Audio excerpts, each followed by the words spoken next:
The crystal chandeliers of the Maxwell Industries annual charity gala sparkled overhead as Sarah Bennett straightened her modest navy blue dress, a stark contrast to the designer gowns surrounding her.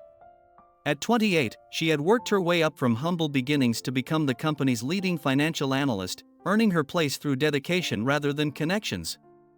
"Miss Bennett, would you mind joining us?" Richard Maxwell Jr.'s voice carried across the elegant ballroom of the Boston Fairmont Hotel. The CEO's son, with his perfectly tailored suit and calculated smile, gestured for her to approach the group of board members gathered around him. Sarah's heart raced as she made her way through the crowd. After months of investigating discrepancies in the company's charitable foundation accounts, she had finally gathered enough evidence to present her findings. The foundation's mission of supporting underprivileged children's education had drawn her to Maxwell Industries in the first place. "Sarah has been instrumental in preparing tonight's financial presentation," Richard announced, placing a hand on her shoulder that felt more threatening than supportive. "Haven't you, Sarah?"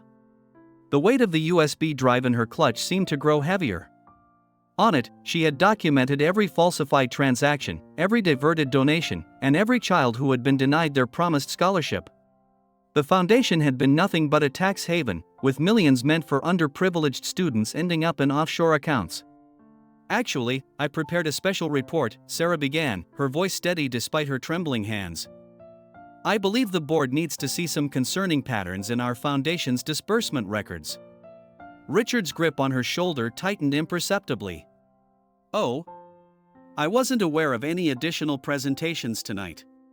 Before Sarah could continue, Victoria Maxwell, Richard's wife and the foundation's director, glided over in a crimson gown worth more than Sarah's yearly salary. "Darling, shouldn't we proceed with the scheduled program?" "The numbers don't lie, Mrs. Maxwell," Sarah persisted, drawing strength from thoughts of her own struggling single mother who had sacrificed everything for her education. "The children these funds were meant to help." "Sarah," Richard interrupted, his practiced smile never wavering, "perhaps we should discuss this in private." "Tomorrow, in my office?"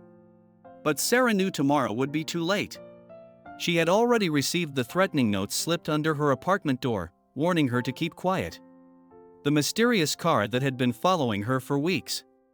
That accidental brake failure in her car that had nearly sent her off the road last weekend. "I'm sorry, but this can't wait." Sarah stepped forward, addressing the gathered board members directly. "Over the past 3 years, 97% of the foundation's declared beneficiaries have been ghost accounts. I have proof that the Maxwell family has been." "Security." Victoria's sharp voice cut through the murmuring crowd. "This woman is clearly disturbed. She's been harassing our family with baseless accusations." 2 security guards materialized beside Sarah. As they grabbed her arms, her clutch fell, the USB drive skittering across the marble floor. Richard's foot came down on it with a decisive crunch. "No." Sarah struggled against the guard's grip. "The children you promised to help, their families trusted you." "Poor dear," Victoria addressed the shocked onlookers. "We recently had to deny her request for a promotion. She's not taking it well." Sarah found herself being dragged through the ballroom, past whispers and judging stares. Among the crowd, she caught sight of Thomas Crawford, the newspaper mogul who owned the Boston Daily Herald. His eyes met hers for a brief moment, a flicker of interest crossing his face before he turned away. As the guards pushed her out into the cold Boston night, Sarah heard Victoria's voice floating through the doors. "Now, let's talk about the wonderful impact our foundation has had." Tears stung Sarah's eyes as she stumbled down the hotel steps. Everything she had worked for, destroyed in moments. Her career was over. Who would hire a whistleblower branded as unstable? The evidence was destroyed, her reputation in tatters, and the powerful Maxwell family had won. But as she reached the bottom of the steps, a sleek black car pulled up to the curb. The back window rolled down, revealing Thomas Crawford's weathered face. "Miss Bennett," he called out. "I believe we need to talk. I've seen similar accounting irregularities in Maxwell's other ventures. Perhaps we can help each other?" Sarah hesitated, rain beginning to fall around her. Behind her lay the ruins of her career, ahead, a dangerous path toward justice. With a deep breath, she opened the car door, unknowingly taking the first step in a journey that would shake Boston's elite to their core. Thunder rolled overhead as the car pulled away from the curb, leaving behind the glittering facade of the Maxwell empire and the last remnants of Sarah Bennett's old life.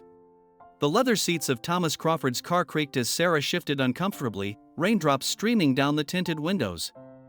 The city lights of Boston blurred past as they drove through the gathering storm, heading toward the prestigious Back Bay neighborhood.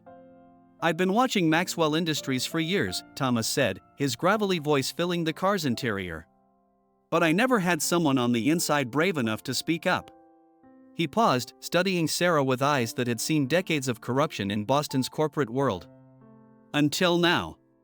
They destroyed my evidence," Sarah replied, her voice hollow. "Everything I gathered over the past year, gone." Her hands trembled as she recalled the sickening crunch of the USB drive under Richard's expensive leather shoes. Thomas's withered face broke into a knowing smile. "Miss Bennett, the first rule of investigative journalism, always keep backups."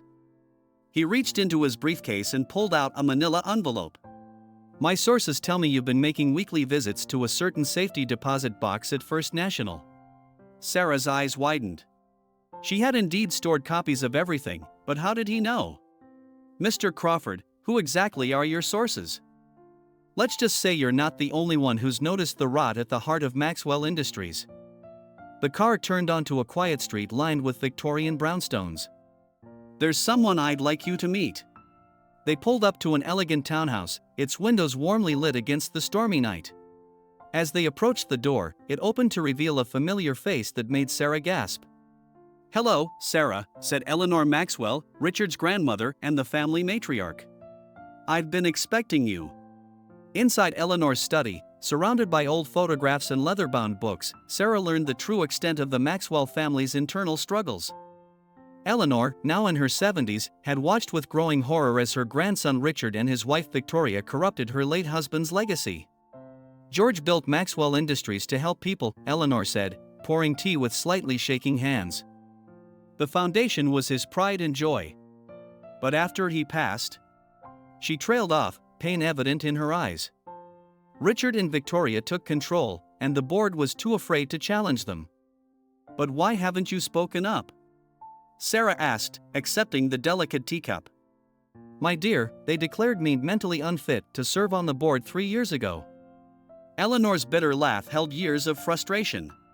"They control my access to the family accounts, my medical care, everything. I'm essentially under house arrest in my own home." Thomas leaned forward in his armchair. "That's where you come in, Sarah. With your evidence and Eleanor's testimony, we can expose everything. But it won't be easy. The Maxwells have friends in high places." As if to emphasize his point, Sarah's phone buzzed with a text from an unknown number. "Your mother's diabetes medication was just denied by her insurance." "Clerical error, I'm sure. Think carefully about your next move." Sarah's hand trembled as she showed the message to Thomas and Eleanor. "They're going after my mother now?" "Classic Richard," Eleanor muttered. "He learned manipulation at his father's knee. But we can protect her." She reached for an old rotary phone on her desk. "Dr. James Harrison at Mass General is an old friend. He'll make sure your mother receives her medication, off the books." "You're not alone anymore, Sarah," Thomas added, his eyes serious. "But you need to understand, if we do this, they'll come at you with everything they have. Your reputation, your career, your relationships, nothing will be off limits." Sarah stood and walked to the window, watching lightning illuminate the Boston skyline. Somewhere out there, children were being denied the education they deserved while the Maxwells hosted champagne galas in their name. Her mother had worked 3 jobs to put her through college, believing in the American dream of education as the great equalizer. How many other mothers were out there, sacrificing everything for children who would never see the scholarships they were promised? "I have a contact at the FBI's white-collar crime division," Thomas continued. "But we'll need irrefutable proof before they'll move against someone as powerful as Richard Maxwell." Eleanor opened an antique desk drawer and removed a small key. "In my husband's old study at the Maxwell estate, there's a hidden safe behind his portrait. Richard doesn't know about it. Inside are documents, George's original foundation plans, board minutes from before Richard took over, proof of how they systematically corrupted everything." "But how can I get in?" Sarah asked. After tonight, I'll probably be served with a restraining order by morning. A slow smile spread across Eleanor's face. The annual Maxwell Garden Party is next weekend. Every year, I make a dramatic scene and retire to my room with a headache. This time, I'll insist that only Sarah, my new private nurse, can tend to me. Thomas nodded appreciatively. Meanwhile, I'll start preparing a series of articles. We'll need to time everything perfectly: the FBI raid, the newspaper expose, Eleanor's testimony. And I'll contact some of the families, Sarah added, a plan forming in her mind. The ones who were promised scholarships. They deserve to know the truth, and their stories need to be heard. As they continued plotting late into the night, none of them noticed the shadow that briefly crossed one of the study's windows, or the small device magnetically attached to the underside of Thomas's car, steadily blinking as it transmitted their location to a computer in Richard Maxwell's private office. In his dark study across town, Richard swirled a glass of expensive bourbon as he listened to the surveillance feed. "Well, grandmother," he murmured to himself, "I had hoped to keep you comfortable in your retirement. But if you insist on making this difficult..." He pressed a button on his intercom. "Victoria? Call Mr. Stone. It seems we need his particular services again." The storm raged on outside as two groups plotted against each other in the darkness, one fighting to expose the truth, the other desperate to keep it buried. And caught in the middle was Sarah Bennett, who would soon discover that in Boston's world of old money and older secrets, the truth was the deadliest weapon of all. The week leading up to the Maxwell Garden Party felt like walking through a minefield. Sarah's office had been cleared out before she could even return to collect her personal belongings, her work email disabled, and her reputation systematically dismantled through a series of leaked emails suggesting mental instability and professional misconduct. But it was the quiet acts of intimidation that truly tested her resolve. Her mother's medication situation had been resolved thanks to Eleanor's intervention, but new threats emerged daily. Her apartment's power would mysteriously cut out. Her car's tires would be flat in the morning. Anonymous flowers would arrive with cards containing photos of her daily routine. "They're trying to break you psychologically," Thomas explained during one of their clandestine meetings in his newspaper's underground parking garage. "Richard Maxwell doesn't just destroy his enemies, he makes examples of them." Sarah pulled her coat tighter against the damp chill. "What happened to the last person who crossed him?" Thomas's face darkened. "Janet Miller. She was a promising journalist working on a story about Maxwell Industries' overseas labor practices 5 years ago. Had solid evidence of child labor violations in their Asian factories." He paused, checking their surroundings before continuing. "She was found in her apartment, ruled a suicide. Depression, they said. But her research was gone, and her source mysteriously recanted everything. Mr. Stone," Eleanor had warned during their last meeting. "That's who you need to watch for. Richard's fixer. No one knows his first name, or what he really looks like. He's the one who arranges the accidents, plants the evidence, makes problems disappear." Now, standing in front of her bathroom mirror on the morning of the garden party, Sarah carefully applied the makeup that would help her pass as Eleanor's private nurse.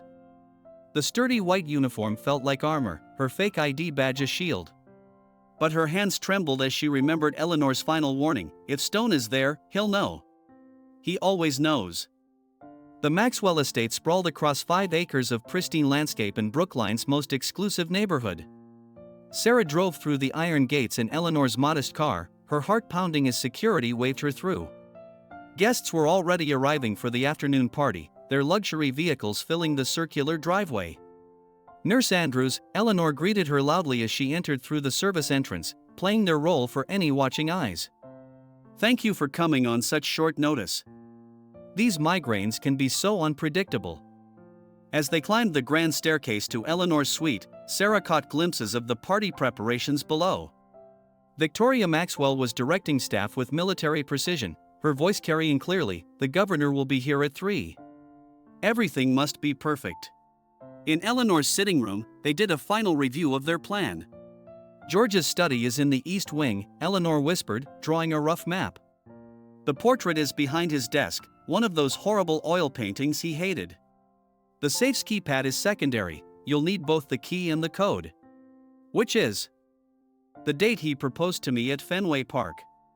Eleanor's eyes misted over. He loved that old ballpark more than any country club. Richard was so embarrassed by that story, he'd never think to use it as a code. A knock at the door made them both jump. Victoria's voice called out, "Eleanor? Are you ready? Guests are arriving." "Just a moment, dear," Eleanor responded smoothly. "Nurse Andrews is helping me with my medication." They waited until Victoria's heels clicked away. "Remember," Eleanor breathed, "I'll create a distraction in exactly 1 hour.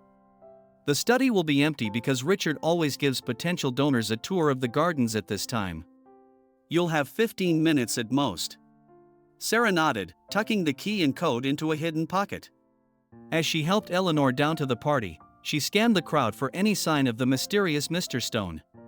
Could he be the elderly man discussing politics by the fountain? The young waiter efficiently managing the champagne trays? The photographer documenting the event?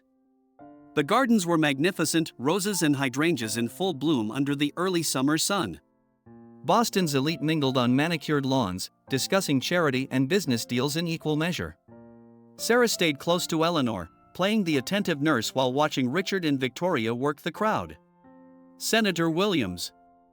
Richard's voice boomed across the garden. "I was just telling the governor about your education initiative. It aligns perfectly with our foundation's mission."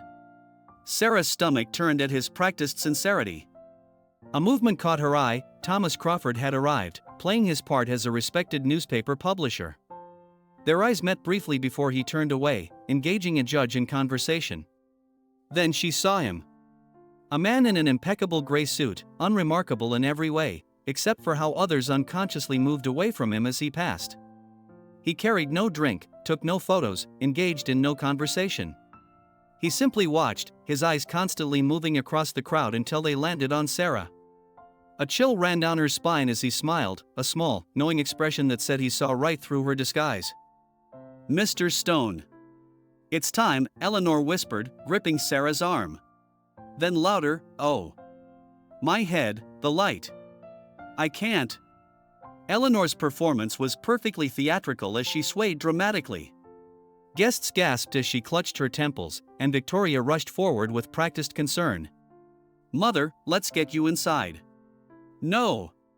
Eleanor protested. "Only Nurse Andrews. She knows my medication routine. Please, just let me rest in peace." The commotion drew everyone's attention as Sarah helped Eleanor inside.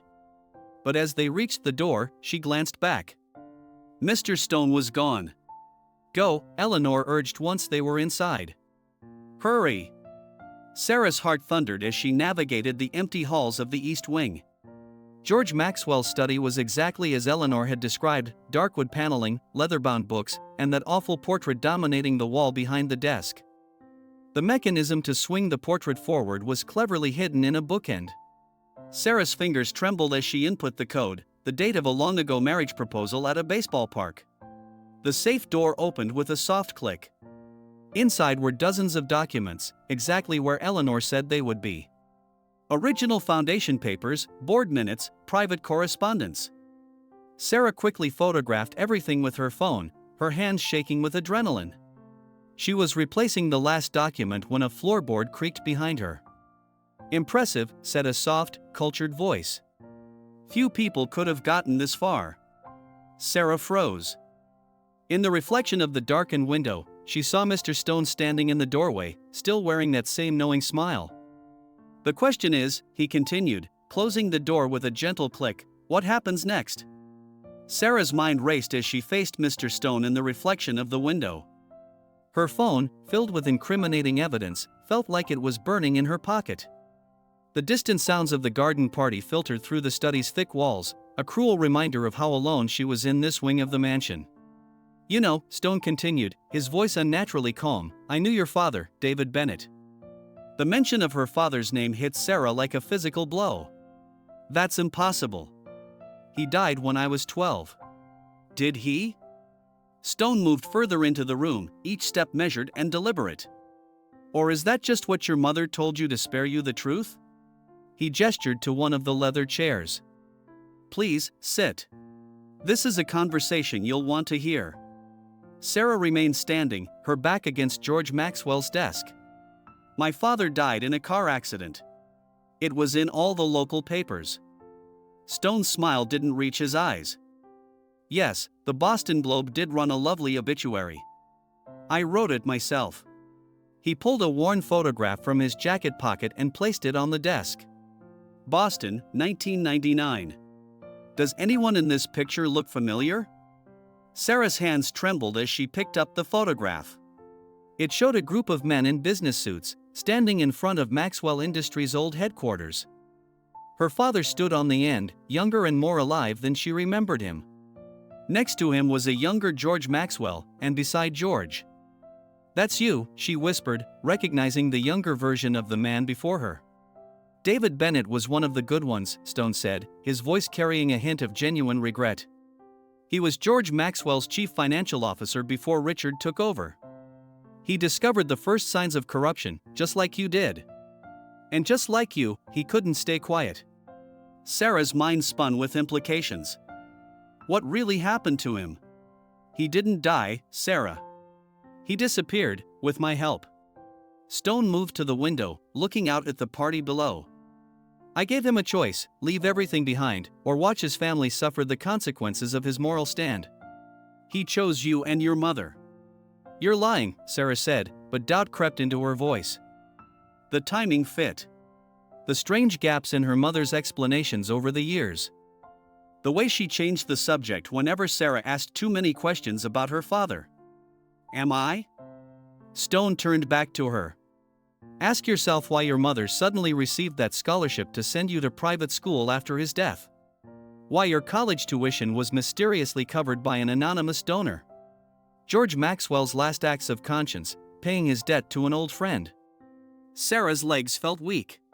She sank into the leather chair, the photograph still clutched in her hand.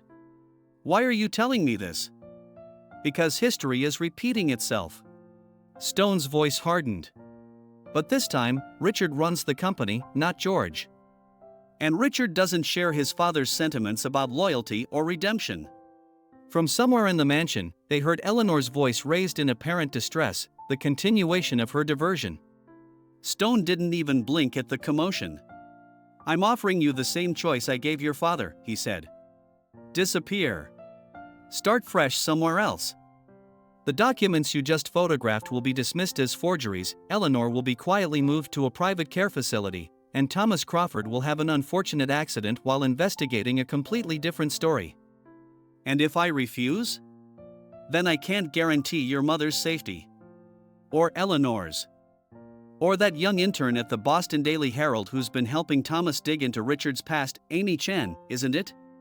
Bright girl." It would be a shame if her promising career was cut short. Sarah's phone buzzed. "A text from Thomas, FBI contact confirms raid scheduled for tomorrow morning." "Everything ready?" Stone raised an eyebrow.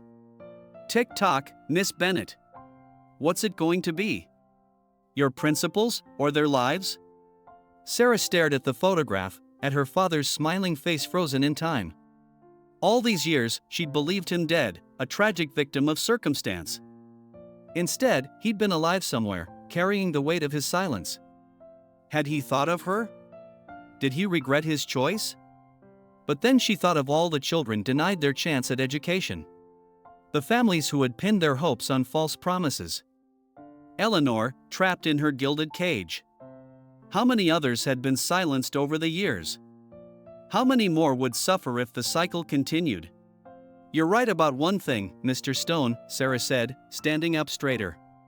"History is repeating itself. But this time, the ending will be different."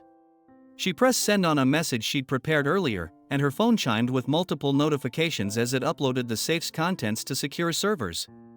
Stone's eyes widened slightly, the first genuine surprise she'd seen on his face. "Interesting choice," he said softly. "But tell me, what makes you think you'll succeed where your father failed?" "Because I'm not alone."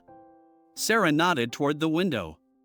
Below in the garden, Thomas Crawford was speaking with several serious-looking men who had definitely not been on the party's guest list. "And because while you were telling me about my father, the FBI's forensic team was documenting everything in Richard's private vault.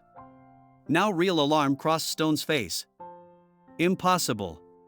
The vault requires Richard's fingerprint. True.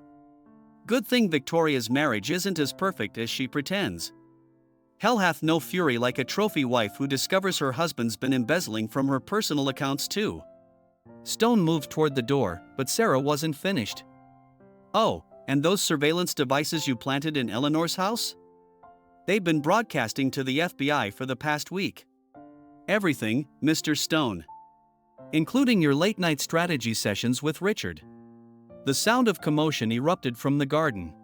Through the window, they could see FBI agents moving through the crowd of startled guests.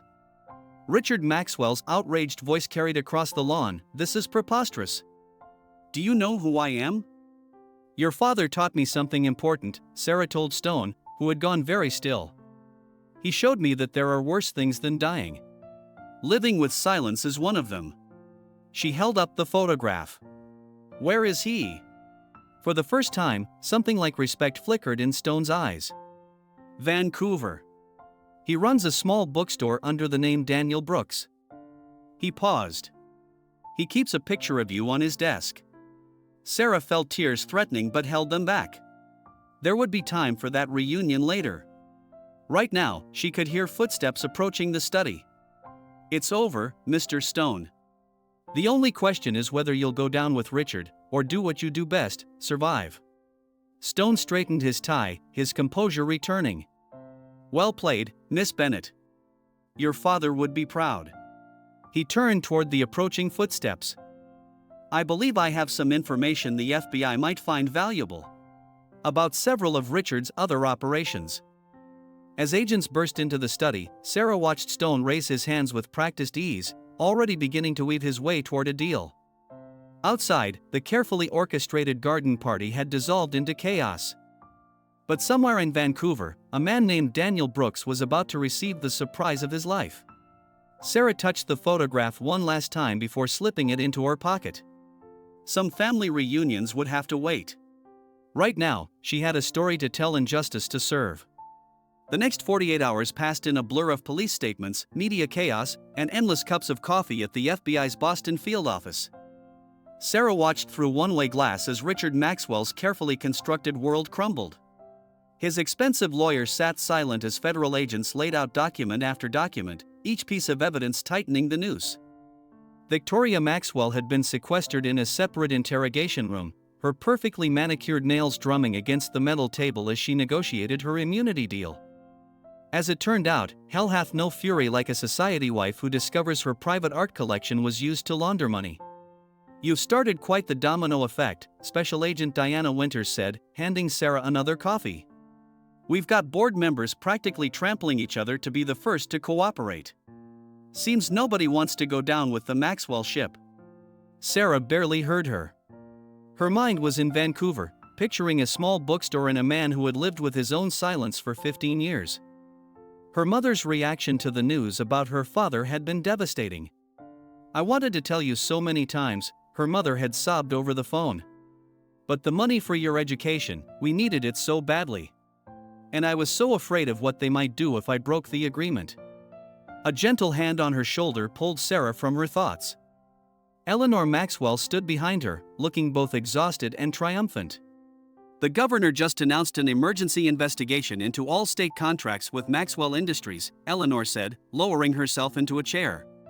Richard's political friends are deserting him faster than rats from a sinking ship. Thomas Crawford burst into the room, clutching a fresh copy of the Boston Daily Herald. The headline screamed, "Maxwell Empire Falls, Charity Foundation Exposed as Massive Fraud." First edition's hitting the streets now, he announced proudly. We're already getting calls from national networks. This story's going to be bigger than Enron. But Sarah's attention was drawn to the small TV mounted in the corner of the room. A breaking news banner flashed across the screen, breaking, Maxwell Industries CFO found dead in apparent suicide. Oh God, Eleanor whispered. Martin Cooper. He was going to testify. Agent Winters was already on her phone. I need a team at Cooper's residence now. Full forensics. And get me everything on his movements in the last 24 hours. Sarah felt a chill run down her spine. Even in custody, Richard Maxwell's influence reached far. How many others would pay the price for speaking up? Her phone buzzed, an unknown international number. With trembling fingers, she answered. Sarah? The voice was older, rougher than she remembered, but unmistakable. It's Dad. The world seemed to stop. 15 years of questions, of grief, of wondering, all crystallized into this moment. I saw the news, David Bennett continued, his voice thick with emotion. What you did. I should have been that brave. I should have fought harder. I'm so sorry, sweetheart. Sarah gripped the phone tighter, tears streaming down her face. Why didn't you find a way to let us know you were alive? Stone showed me pictures of men following you and your mother. Said one wrong move and... He paused, collecting himself. But that's no excuse. I convinced myself I was protecting you, but really, I was just a coward. Before Sarah could respond, Agent Winters grabbed her arm. We've got trouble. Stone's gone. What? How? Slipped away during prisoner transfer. And Richard Maxwell's private jet just filed a flight plan from a small airfield outside the city. Sarah's blood ran cold. On the phone, her father seemed to sense her tension. Sarah? What's wrong? Dad, I have to go. But this time, I'm not disappearing. This time, we fight. Together. She quickly gave him her private number, promising to call back. As she hung up, Thomas was already pulling up his media contacts. We need to get ahead of this, he said. If Richard escapes custody. He won't, Eleanor interrupted, her voice steel. Because I know exactly where he's going. All eyes turned to the Maxwell matriarch. The summer house in Martha's Vineyard, she continued. It's not in any of the company records because it's still in George's name. There's a private helipad, and a boat always ready to sail. It's Richard's insurance policy, his escape route if things ever went wrong. Agent Winters was already mobilizing her team, but Sarah held up her hand. Wait. I have a better idea. Sarah, no, Thomas protested, guessing her thoughts. It's too dangerous. Richard doesn't know we've found his escape route, Sarah argued. He'll be desperate, careless. And there's something he has that we need, the real records, showing where all the money went. The offshore accounts, the hidden assets. The money that could actually help all those families, Eleanor finished softly. I'm going with you, Thomas declared. No, Sarah said firmly. You need to stay here, keep the press focused on the investigation. Make sure this story doesn't get buried. She turned to Agent Winters. How long would it take to get a team to Martha's Vineyard? In this weather? At least 2 hours. There's a storm system moving in. Sarah checked her watch. Richard will be there in 1. We can't lose him again. Eleanor reached into her purse and withdrew a small key. The gate code is George's birthday. There's a security office near the helipad, everything you need will be there. Her eyes were bright with unshed tears. Be careful, my dear. Richard is never more dangerous than when he's cornered. As Sarah gathered her things, her phone buzzed with another text. This one was from Stone. Some debts need to be repaid. East Boathouse. 1 hour. She deleted the message without showing anyone. Stone was playing his own game, as always. The question was, which side was he really on? Thunder rumbled in the distance as Sarah drove toward Martha's Vineyard, the coastal road dark and winding. The same questions kept circling in her mind. How many lives had been destroyed by the Maxwells' greed? How many families had suffered in silence? How many more Martin Coopers would there be before this was truly over?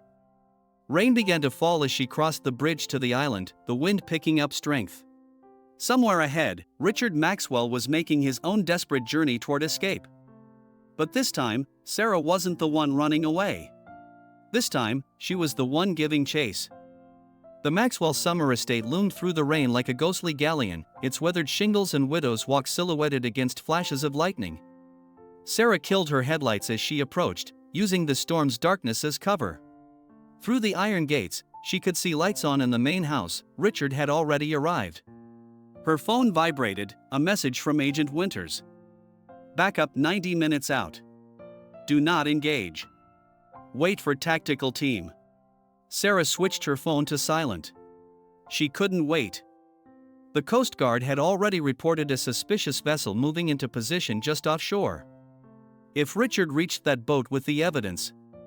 The gate code, George's birthday, worked just as Eleanor had promised.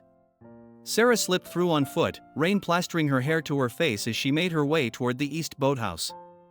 The wind off the ocean was fierce now, the storm intensifying with every passing minute.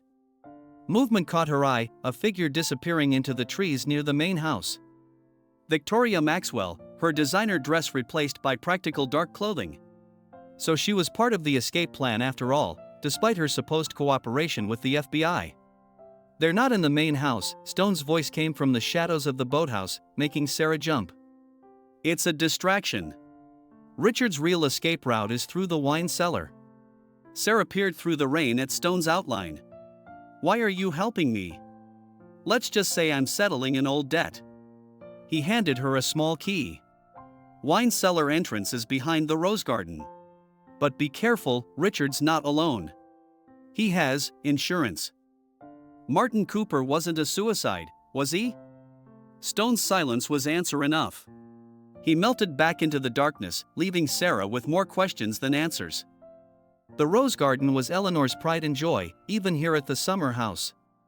Sarah crept between the thorny bushes, following a narrow path to a half-hidden door set into the ground. The key slid into the lock perfectly. The wine cellar was a cathedral of wealth, thousands of bottles sleeping in their temperature-controlled racks.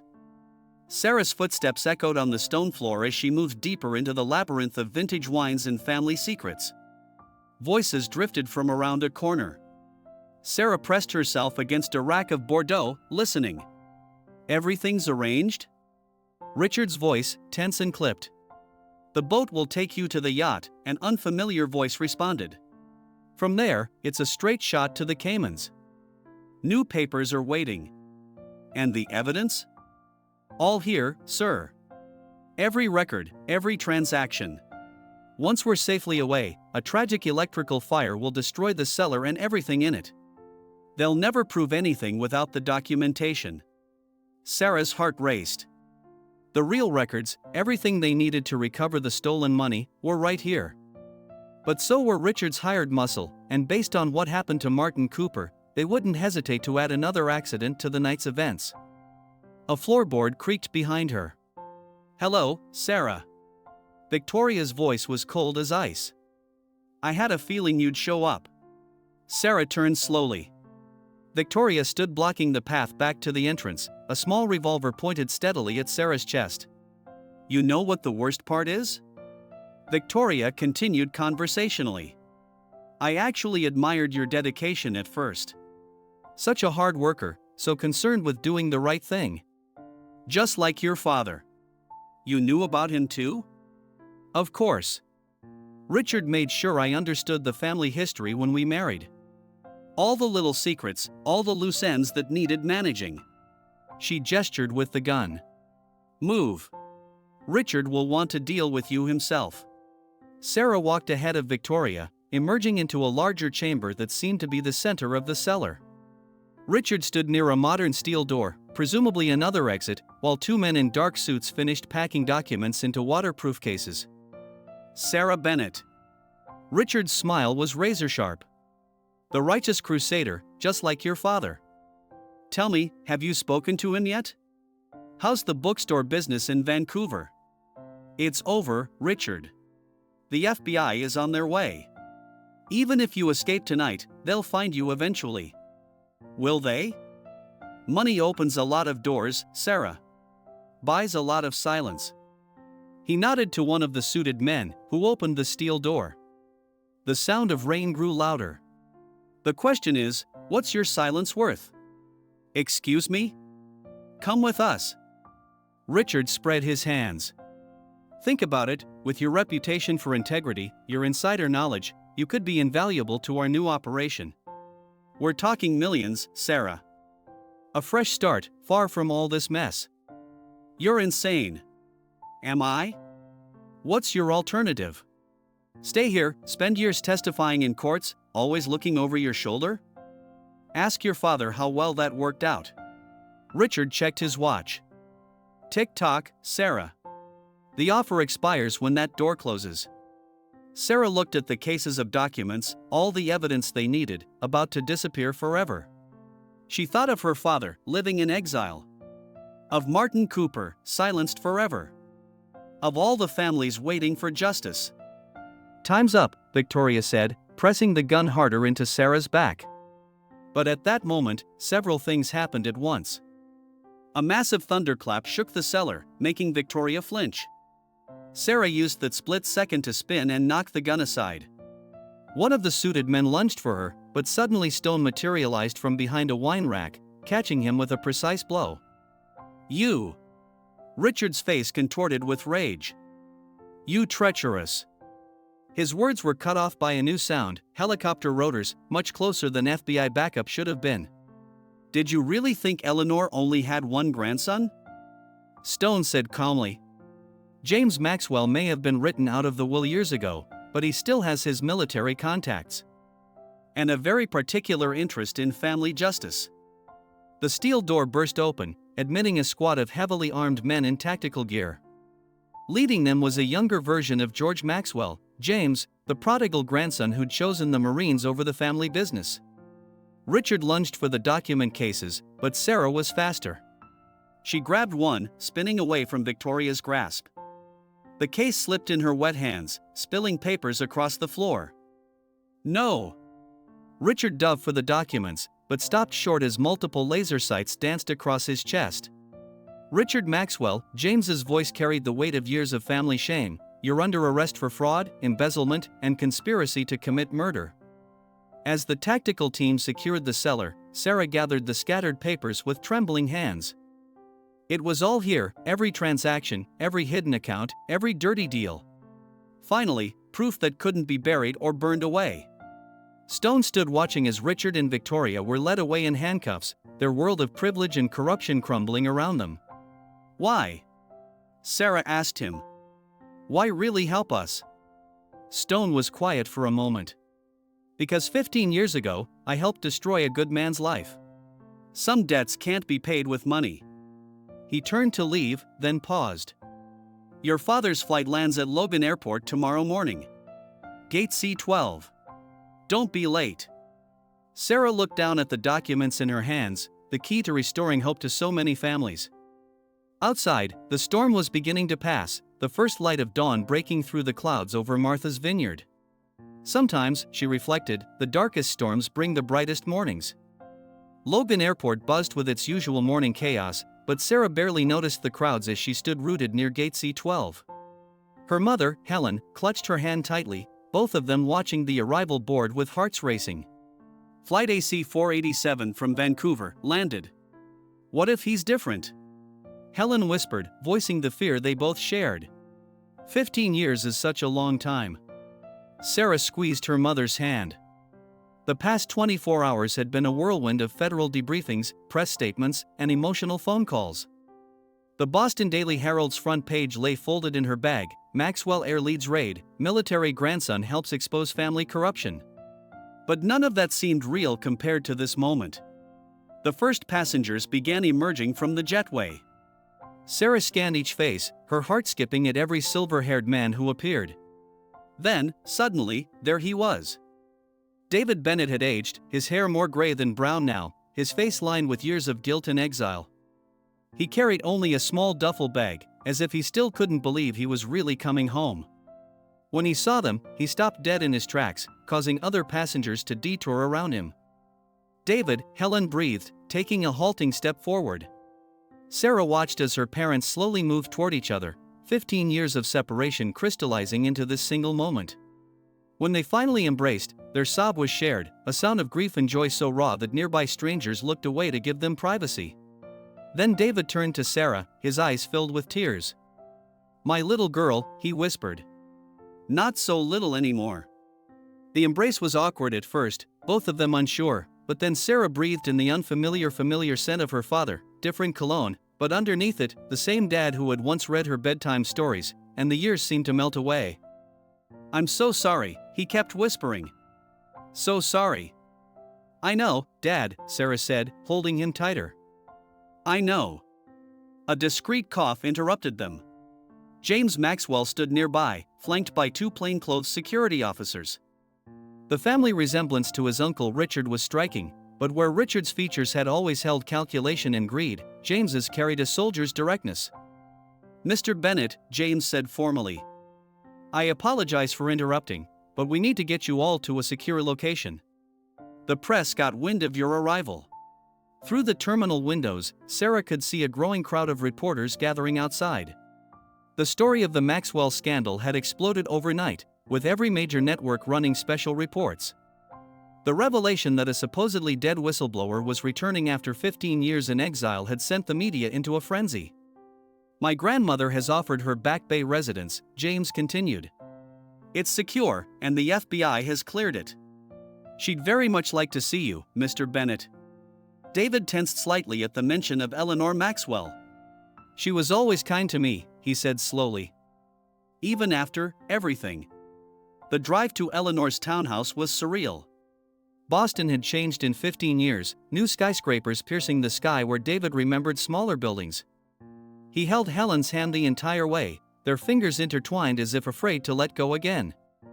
Eleanor was waiting on the front steps, supported by Thomas Crawford. Despite everything she'd been through, she still carried herself with unmistakable grace. "David Bennett," she said warmly as they approached. "Welcome home." Inside, over tea served in Eleanor's elegant sitting room, the full story finally emerged. David described his years in Vancouver, running a small bookstore and living with the daily agony of his choice. Helen shared how she'd managed to raise Sarah alone, never knowing if she'd made the right decision in keeping the truth from her daughter. And Sarah filled in the gaps about the investigation and raid.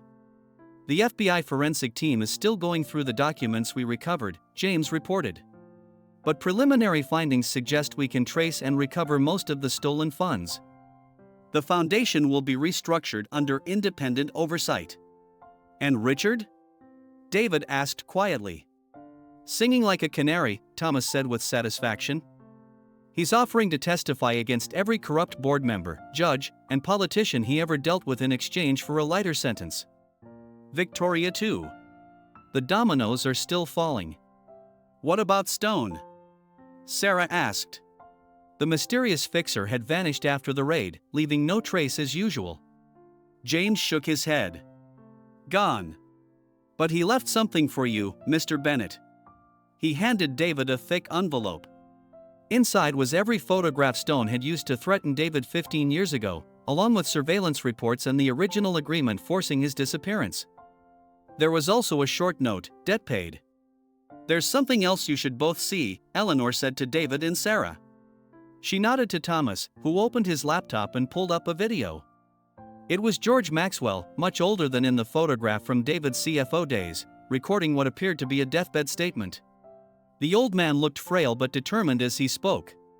"If you're watching this, the truth has finally come out. David Bennett was right about everything. I was too weak to stand up to my son, too afraid of destroying our family name. But my cowardice destroyed a good man's family instead. The evidence is in my private vault if Eleanor can keep Richard from finding it. David, if you ever see this, I'm sorry. I should have fought harder. And to your little girl, I've made sure your education will be taken care of. It's a poor repayment for what we took from you, but it's all I can do now." The video ended. David wiped his eyes. "I never knew," he said softly. "Dad kept this and the evidence hidden all these years," James explained. "It's part of what made me choose the Marines over the family business. I knew something was wrong, but I couldn't prove it until now." "The question is," Thomas interjected, "what happens next? The press will want your story, David." "All of it." Sarah watched her father consider this. The scared man who had fled to Vancouver was gone. In his place was someone who had carried the weight of silence for far too long. "I'll tell them everything," David said firmly. "No more secrets." No more hiding. He took Helen's hand again, then Sarah's. We do this together. As a family. Eleanor smiled, her eyes bright with unshed tears. George would be proud. Both of you, fighting for the truth, no matter the cost. She raised her teacup. To new beginnings. As they toasted, Sarah caught a glimpse of the garden through the window. The morning sun had broken through Boston's clouds, bathing the city in golden light. Somewhere in a federal holding facility, Richard Maxwell was bargaining for his future. But here, in this room, a family shattered by corporate greed was finally beginning to heal. The hardest part of exposing the truth wasn't finding the evidence or facing the danger. It was living with the wounds that silence created. But as Sarah watched her parents share a gentle kiss, she realized that some wounds could heal, given enough love and time. The truth had cost them 15 years. But it had given them a lifetime to make up for it. 3 weeks after the raid on Martha's Vineyard, Sarah sat in the green room of national news network CNB, watching her father prepare for his first televised interview. The makeup artist was doing her best to conceal the dark circles under his eyes, evidence of sleepless nights spent helping federal prosecutors untangle decades of Maxwell Industries corruption. Are you sure about this? Sarah asked him for the 100th time. We could wait, give you more time to adjust. David straightened his tie, a gesture so familiar it made Sarah's heart ache. The families deserve to know everything, he said firmly. Every day we wait is another day they don't have answers. The door opened, and Thomas Crawford entered with Eleanor Maxwell and James.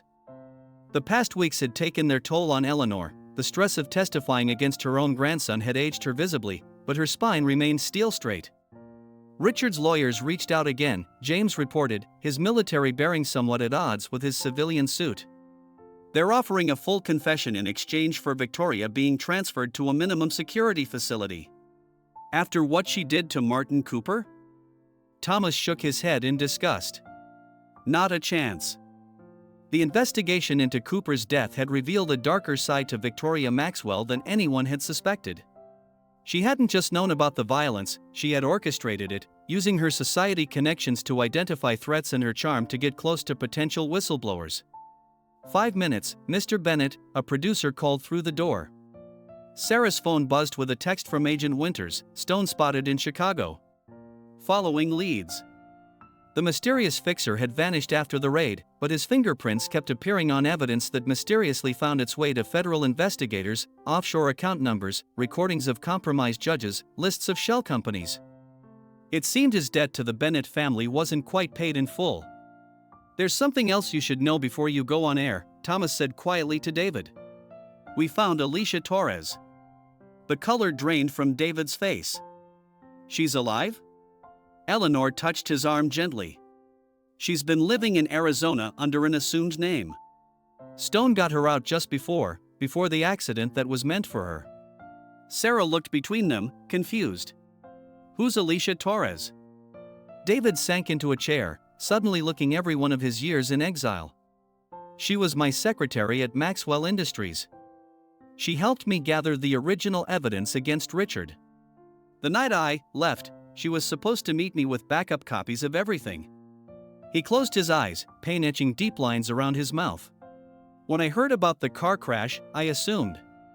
Richard made sure you would think that, Eleanor said softly. It was part of forcing your silence, letting you believe your actions had already cost someone their life. 2 minutes. Sarah's mind raced. Does she still have the original evidence? Better, Thomas smiled grimly. She has 15 years of documentation. Every corrupt deal, every threatened witness, every bribed official, she kept tracking it all, building the case, waiting for the right moment. And now she's willing to testify, James added. Between her records and the documents we recovered from the wine cellar, we can prove systemic corruption going back 2 decades. David stood, straightening his shoulders. Does Richard know? Not yet, Eleanor said with grim satisfaction. He thinks he's still bargaining from a position of strength. This will change everything. A producer appeared at the door. We're ready for you, Mr. Bennett. In the studio, under the harsh lights, David Bennett looked both vulnerable and determined. The interviewer, Andrea Chen, was known for her tough questions and uncompromising style. "Mr. Bennett," she began, "for 15 years, the world thought you were dead. During that time, Maxwell Industries stole millions from charitable foundations, threatened whistleblowers, and allegedly arranged accidents for those who tried to expose the truth. Why did you stay silent for so long?" Sarah watched from the wings as her father took a deep breath. "Because I was a coward," he said simply.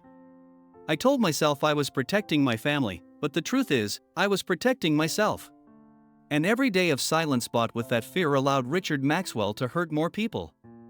And now I'm here to tell the whole story. Not just about the corruption, but about the cost of silence. About how good people can be forced to make impossible choices. About how evil triumphs when we convince ourselves that staying quiet is the same as staying safe." The interview continued, David's quiet dignity and unflinching honesty holding the audience spellbound. He spoke about the years of isolation, the pain of watching his daughter grow up from afar, the guilt of leaving others to face the corruption he'd failed to stop. In the green room, Eleanor wiped tears from her eyes as David described George Maxwell's genuine desire to help underprivileged students, and how Richard had twisted that dream into a tool for personal gain. Sarah's phone buzzed again, this time with a message from her mother. Alicia Torres just landed at Logan. FBI protective custody. She's ready to talk. James read the message over her shoulder and smiled grimly. The final nail in Richard's coffin. He thought he could buy silence forever, but he never understood that the truth has a way of surviving. "What happens to Maxwell Industries now?" Sarah asked Eleanor. "The board will be completely replaced," the family matriarch replied. "James will take over as CEO, with independent oversight. The foundation will be restructured, with all recovered funds going to the families who were cheated." She paused, then added softly, "It's what George would have wanted." On the studio monitor, Andrea Chen asked her final question: "What would you say to others who might be facing similar choices? Who might be witnessing corruption but fear the consequences of speaking up?" David looked directly into the camera, and Sarah felt as though he was speaking to his younger self, to her, to everyone who had ever faced the choice between truth and safety. "Fear is how they control you," he said. "They make you believe that staying quiet keeps you safe, that looking away protects the people you love. But silence has a price too. It costs you your integrity, your peace of mind, and pieces of your soul. Sometimes the most dangerous choice is thinking you can live with that cost forever." As David left the studio, Sarah hugged him tightly, feeling the slight tremor in his frame that belied his calm exterior. They had all paid prices for their choices: David's years of exile, Eleanor's family shattered, Sarah's lost innocence about corporate morality. But they had survived, and more importantly, they had finally chosen truth over fear. "Ready to go home?" Sarah asked her father. David looked at his daughter, seeing both the child he'd left behind and the warrior she'd become. "Home," he repeated, as if tasting the word. "Yes. I think it's finally time."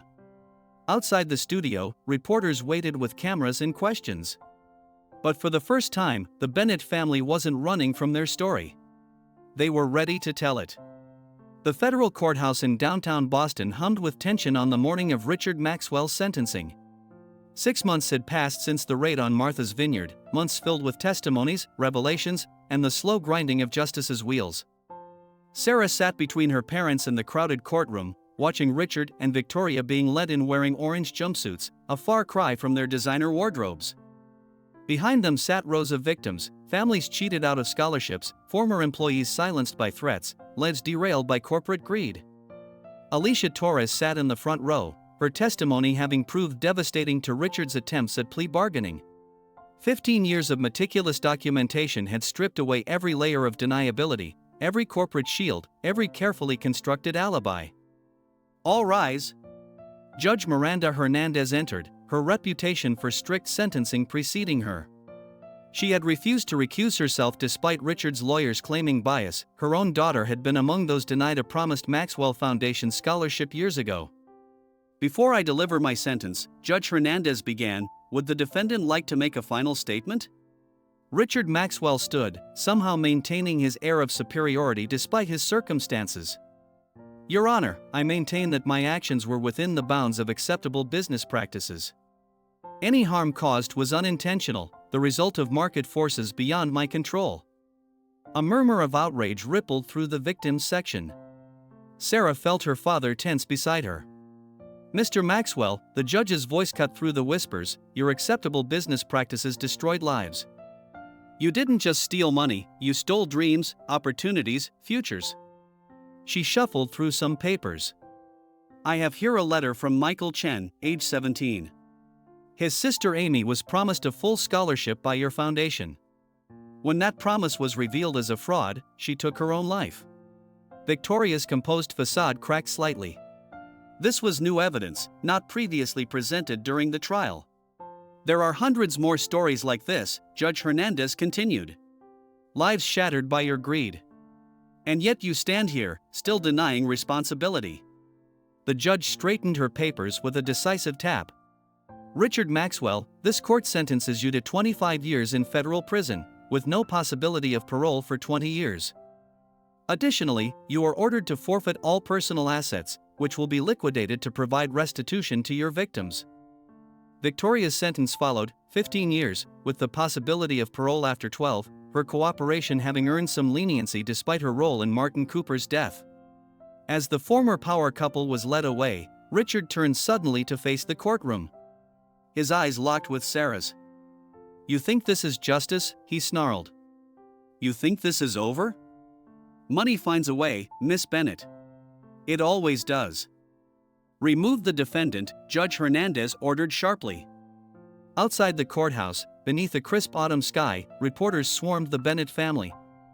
But it was Eleanor Maxwell who commanded their attention, standing with James at her side. "Today marks a new chapter for Maxwell Industries," she announced.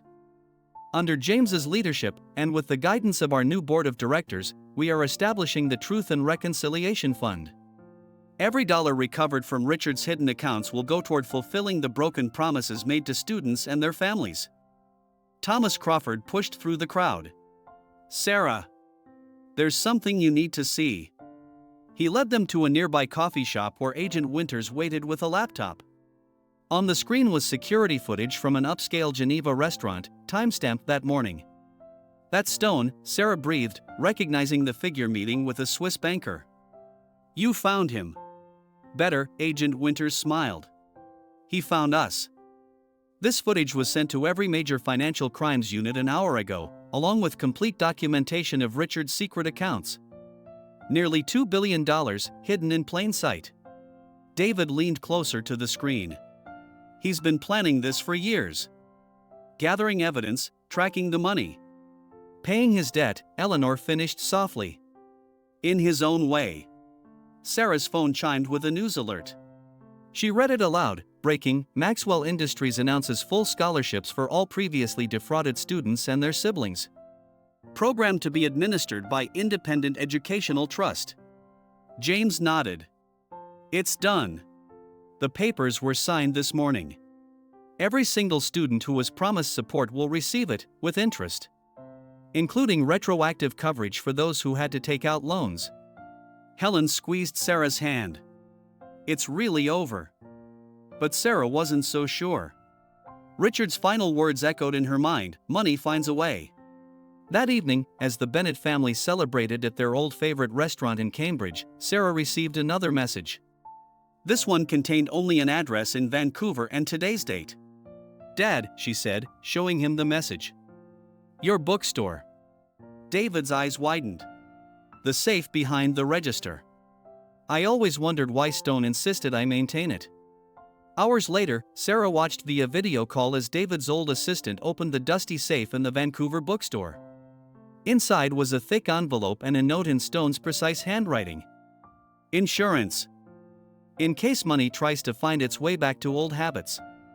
RM's contingency plans and contacts.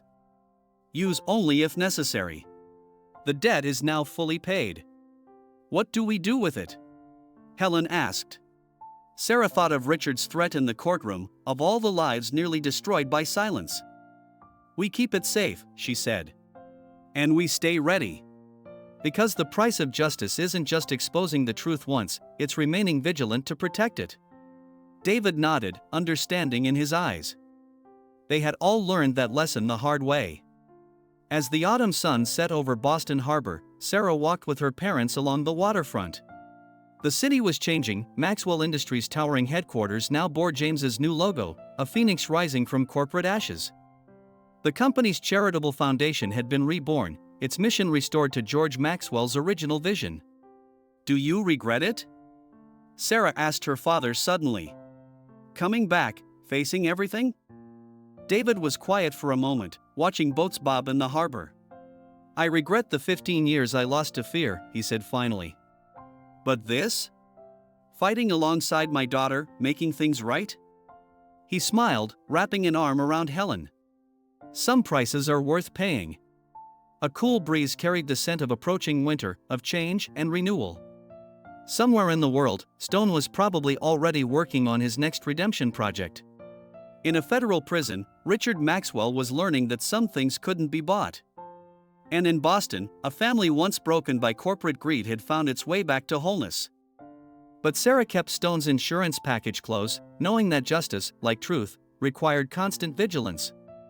The price of exposing secrets wasn't just in the revelation, it was in the commitment to keep them exposed, to stand guard against the darkness that perpetually sought to bury truth beneath layers of money and power. Some battles, she had learned, don't end with a single victory. They become a way of life. 1 year to the day after Richard Maxwell's sentencing, Sarah Bennett stood at a podium in the grand ballroom of the Boston Fairmont Hotel, the same room where her journey had begun. But this time, she wasn't an outsider looking in. She was the keynote speaker at the first annual Maxwell Bennett Educational Foundation Gala. The crowd before her represented a new era, scholarship recipients and their families, corporate transparency advocates, and a new generation of business leaders committed to ethical practices. In the front row sat her parents, David and Helen, their hands clasped together as they had been nearly every day since their reunion. Beside them was Eleanor Maxwell, elegant as ever, with James standing proudly at her shoulder. 1 year ago, Sarah began, her voice steady, I stood in this room and chose truth over silence. But I wasn't the first to make that choice. She smiled at her father. 15 years earlier, David Bennett faced the same decision. He paid a terrible price for his courage, but his example taught me that some prices are worth paying. In the back of the room, Thomas Crawford nodded encouragingly, his newspaper's latest headline framed on the wall behind him, Maxwell Bennett Foundation Transforms Corporate Accountability. Tonight, we're not just celebrating the distribution of scholarships, Sarah continued. We're celebrating every person who refused to be silenced. Every whistleblower who risked everything for truth. Every family who kept fighting when the powerful tried to bury their stories. On a screen behind her, faces appeared, Martin Cooper, whose sacrifice had helped break the case open. Alicia Torres, whose 15 years of documentation had proven crucial in court. Even Stone, whose path to redemption had helped ensure justice was served. The Maxwell Bennett Foundation isn't just about education, Sarah explained. It's about protection. Every scholarship recipient is paired with a mentor from our corporate ethics program. Every participating company undergoes regular independent audits. And every whistleblower who comes forward is guaranteed legal protection and support. She gestured to a group of students in the audience. These young people represent our future. They're studying business ethics, corporate law, investigative journalism, all with the goal of ensuring that what happened at Maxwell Industries never happens again. Among the students sat Amy Chen's younger brother Michael, now headed to Harvard Law School on a full foundation scholarship. His sister's dream lived on through his determination to fight corporate corruption. But our work isn't finished, Sarah cautioned. Just last month, our foundation's investigative team uncovered attempts to create new hidden accounts overseas. Richard Maxwell's old network trying to rebuild itself. A murmur ran through the crowd. Everyone knew that Richard, despite his imprisonment, still had supporters in the corporate world. But this time, we were ready. Sarah smiled. Thanks to Stone's insurance package and our new corporate monitoring systems, those accounts were frozen before they could be activated. The truth, once exposed, became our strongest shield. Eleanor Maxwell rose slowly to join Sarah at the podium. My late husband George believed that wealth carried responsibility, she said, her voice strong despite her age. Not just to generate more wealth, but to lift others up. To create opportunity. To serve truth rather than power. James stepped forward with a large envelope.